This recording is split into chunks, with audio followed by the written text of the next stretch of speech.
достор, кайрадан эле Араванский Антамдан бери келгенде Араванскийдин дал центри деп коелу.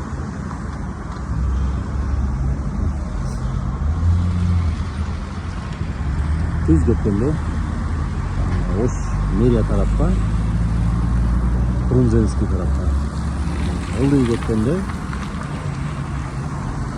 бир тараптуу жол менен Филармония тарапка, жогору жагы уже Черемушка западный тарап.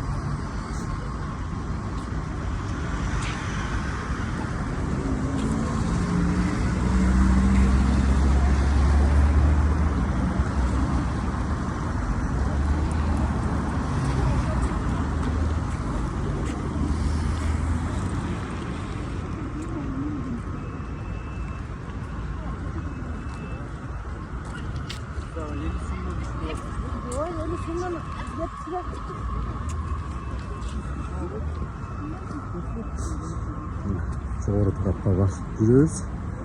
Ош шаарында азыр коопсуз шаар долбоору кандай 80% ишке ашкан. Камералар коюлган жолдорго. Эми 80% дегенде кандай? Ылдамдыкты жана ременди гана тартып атат азырынча. Линияларды тартпай атат деген сөздөр бар. Себеп дегенде шаардын жолдо линиялар так көрсөтүлбөй эмес, талапка жооп бербейт жолдор. Негизи эле аны линияларды эске алганда негизи эле жалпысынан Ош шаарында бир аз эртерээк аракет кылып алды. Ошон үчүн азыр бир аз айдоочулардын, жаштардын чыгылып уна айдаган баарынын бир аз нааразычылыктары болуп атат. Ошондуктан токтом дагы көрүп калып атам. Өтө көп штрафтар келип атат болуп. Андай бул знактары жок жерлеринен камералар тартып коюп атат, түшүнбөй атабыз деген араз тараптар көбүрөөк. Азыркы бийлик мен ишенем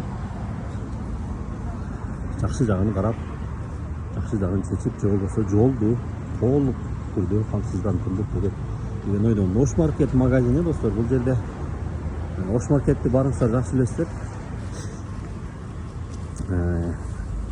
Россиядан келген оригинал товарлар ушул жерде кешет көбү.